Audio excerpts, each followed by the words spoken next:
Corporate దోపిడీ కళ్ళెం వేలే నిస్సాయ స్థితిలో అధికారులు. విద్య అంటే వ్యాపారం కాదు, అది ఒక సామాజిక బాధ్యత. విద్య అంటే లాభాల సాధనం కాదు, దేశ భవిష్యత్తు. ఈ సత్యాన్ని ప్రభుత్వం, అధికారులు, విద్యా సంస్థలు గుర్తించాలి. లేకపోతే ఒక తరం మొత్తం మానసికంగా, సామాజికంగా నష్టపోయే ప్రమాదం ఉంది. 100% అండి. ఇది మన దగ్గర ప్రస్తుతం అత్యంత లాభసాటి వ్యాపారం, అత్యంత గిట్టుబాటు వ్యాపారం ఏదైనా అంటే అది స్కూల్స్ అడ్మిషన్. ఏదైనా సరే, స్కూలు, కాలేజ్, వాట్ ఎవర్, ఎడ్యుకేషన్కి సంబంధించింది ఏదైనా సరే దండుకుంటున్నారు కోట్ల కోట్లు. అనేక రకమైన, ఇప్పుడు ఒకటి కాదు రెండు కాదు, వీళ్ళు ఎన్నో వైలేషన్స్ చేస్తారు. ఒక్క అధికారి చర్యలు తీసుకోడు. కనీసం కొన్ని కాలేజీల దగ్గరికి అయితే అధికారులు వెళ్ళడానికి భయపడతారంట. అంతలా ఉన్నాయి వీళ్ళ కార్పొరేట్ కాలేజీలు అరాచకాలు. కానీ ఎవడు పట్టించుకుంటున్నాడు వీళ్ళని? ఎవడు అడుగుతున్నాడు వీళ్ళని? విద్యా హక్కు కేవలం చట్టానికే, కాగితాలకే పరిమితమా? ఇది 100కి 1000%. అసలు తెలంగాణలో విద్యా హక్కు ఉందా అనేది అప్పుడప్పుడు అనిపిస్తూ ఉంటుంది. అంత దారుణంగా ఉంటుంది తెలంగాణలో పరిస్థితులు. తెలంగాణ కాదు, అన్ని చోట్ల ఇంతే ఉందనుకోండి, ఇక్కడ కొంచెం ఎక్కువ. విద్యా హక్కు చట్టం ప్రకారం ఏ విద్యా సంస్థ కూడా అడ్మిషన్ల కోసం ప్రవేశ పరీక్షలు నిర్వహించరాదు.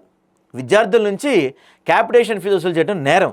వయస్సు, అర్హతలు తప్ప మరే ఆధారం పైన విద్యార్థి ప్రవేశం నిరాకరించగలదు. ఈ చట్టాన్ని ఉల్లంఘించిన సంస్థల గుర్తు రద్దింపు చేయటం, భారీ జరిమానాలు విధించడం వంటి అధికారాలు విద్యుత్ శాఖ, ఇంటర్ బోర్డుకు ఉన్నాయి. విద్యాశాఖ, ఇంటర్ బోర్డుకు ఉన్నాయి. కానీ వాస్తవం పరిశీలిస్తే భిన్నంగా జరుగుతుంది. అసలు ఈ చట్టం ఎక్కడా అమలు కావట్లేదు.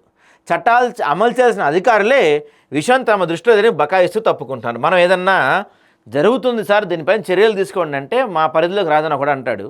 ఇంకోడేమో అవునా మేము దానిపైన చర్యలు తీసుకుంటాం, మీరు చెప్పారు కదా యాక్షన్ తీసుకుంటాం అంటారు. అక్కడికి వెళ్ళి డబ్బులు తీసుకొని వచ్చుకుంటారు. అంతే అండి, అంతకుమించి ఏం చేయరు.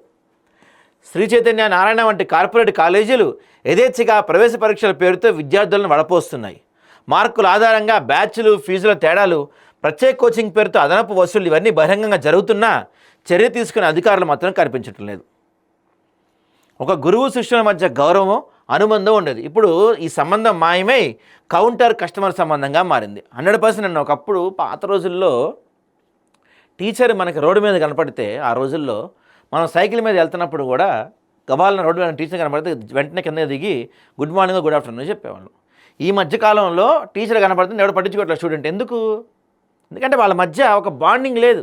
అరే వీడు నా స్టూడెంటు, వీడిని నేను చక్కదిద్దాలి, వీడి భవిష్యత్తు నేను చక్కదిద్దాలనే ఆలోచన ఎవరికీ లేదు.